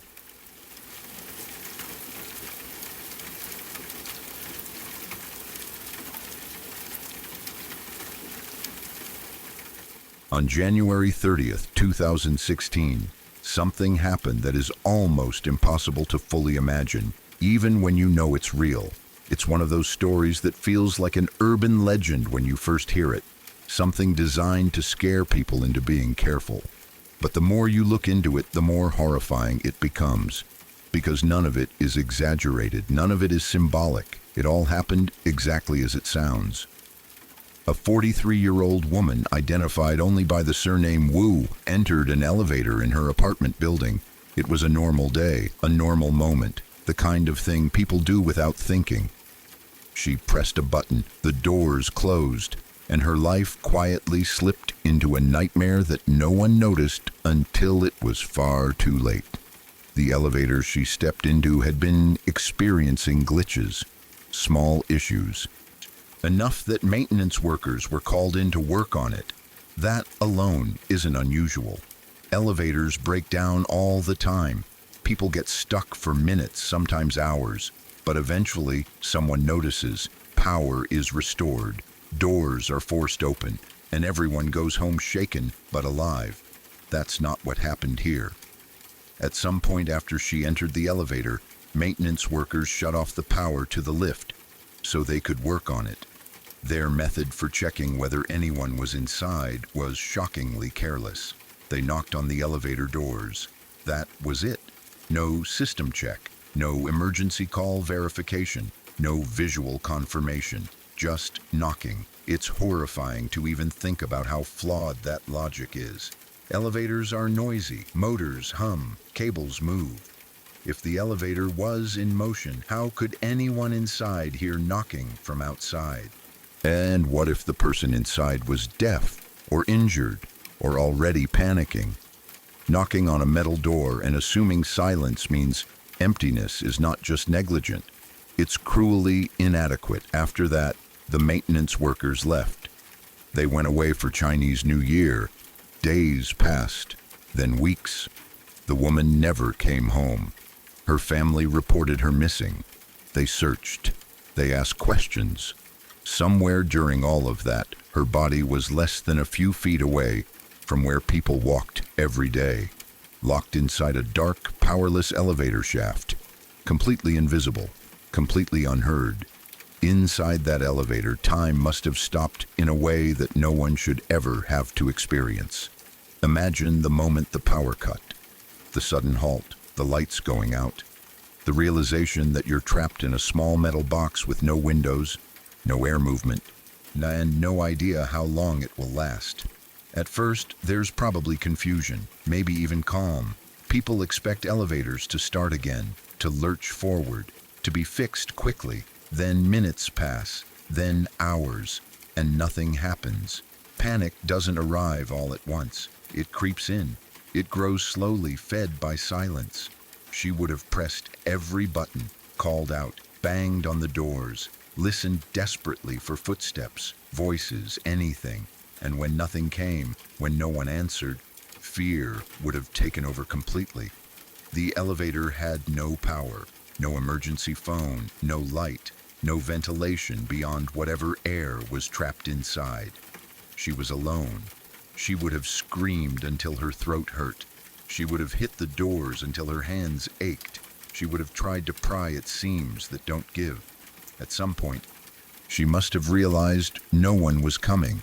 That realization is almost impossible to comprehend. Knowing you are trapped, unseen, unheard, and forgotten. Her cause of death was later announced as starvation. Starvation, that word alone is devastating. It means she didn't die quickly. It means she survived long enough for hunger to become unbearable. It means she felt her body weaken day by day. It means she was conscious through much of it. When maintenance workers finally returned on March 1st, 2016, more than a month later, they opened the elevator and found her body inside. More than 30 days.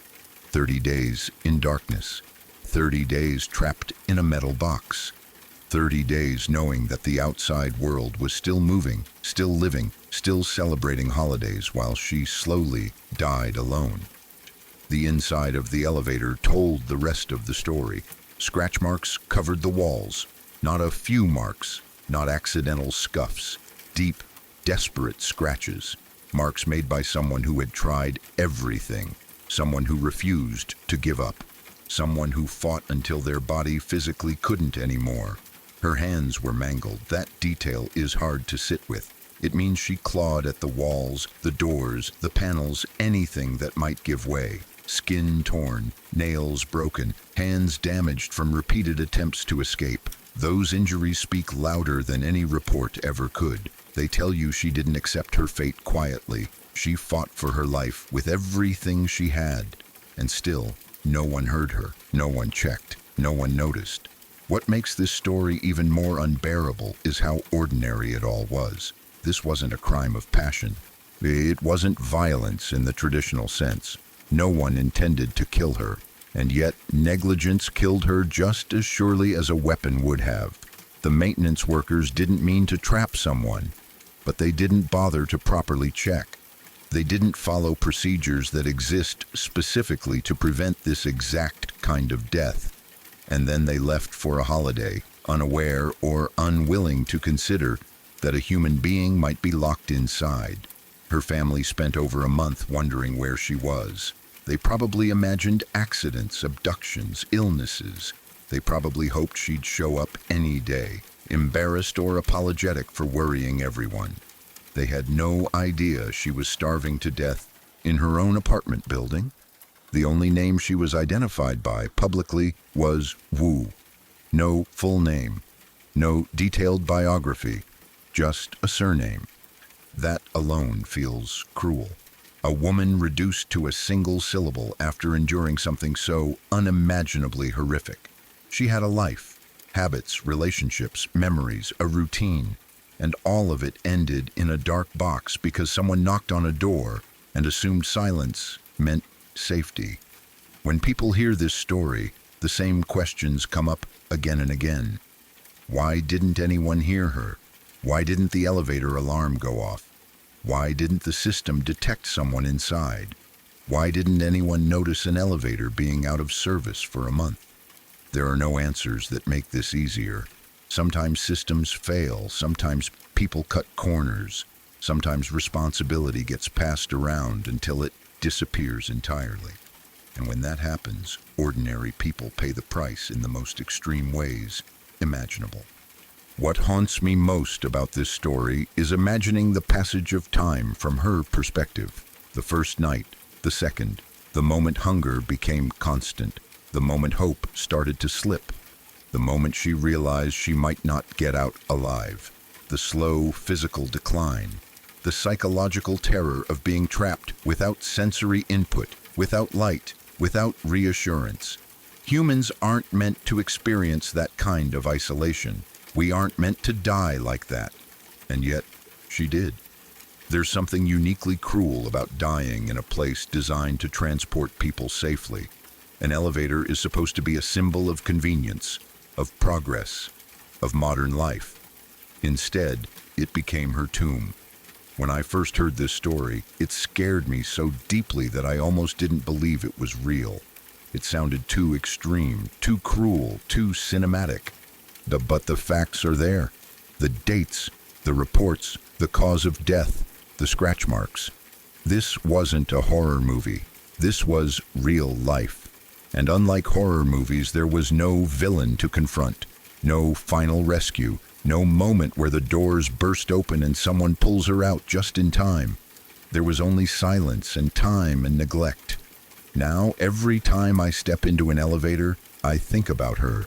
I think about how fast things can go wrong, how dependent we are on systems and procedures and people doing their jobs correctly, how a single missed step can cascade into something irreversible. I think about the maintenance workers knocking on the door and walking away. I think about them celebrating a holiday while she sat in darkness. I think about the family waiting for answers that never came in time. Most of all, I think about her hands, and destroyed from trying to escape. That image doesn't leave you. It shouldn't. Because stories like this aren't just meant to scare us. They're meant to remind us how fragile safety really is, and how much responsibility we carry for one another, even in moments that feel routine.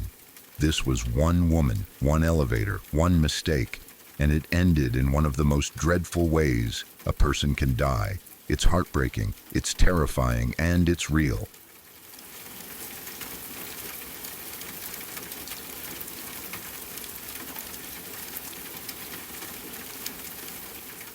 If you're still here, it means these stories didn't just pass through you, they stayed.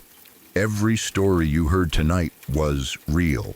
Real people, real moments, and in every one of them, something went wrong, or almost did.